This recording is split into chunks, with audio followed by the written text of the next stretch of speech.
It's unfortunate that recently we saw the anti-Asian cases not only in verbal assaults, but sometimes turned into physical violence. So after a year into the pandemic, racism and xenophobia are still happening from time to time. And why do you think is that? And what do you think should be done to stop it? Well, first of all, thank you for having me. It's a pleasure to be with you and your audience. Why it began happening in the first place? Look, it's in some ways it's a very difficult question to answer. Those kinds of attitudes exist in people's hearts, and they're not visible always, and it's very hard to change the way people feel. Having said that, I think it's pretty clear that very early on, leaders in this country, including the man who lived in the building behind you, our president, not only blamed China as a political matter. I mean, I think he was trying to,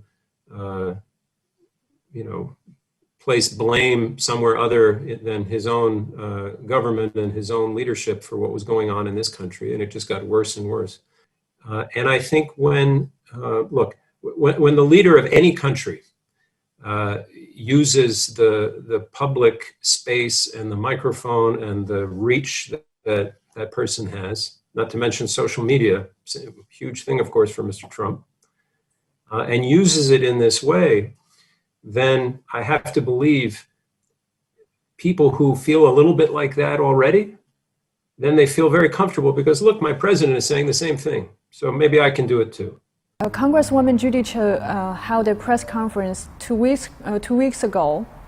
He also blamed the increase of anti-Asian violence on the Trump administration's stigmatization of China during the pandemic.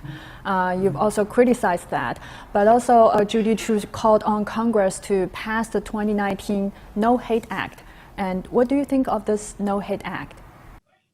First of all, everybody has a role to play in this, I guess is fair to say.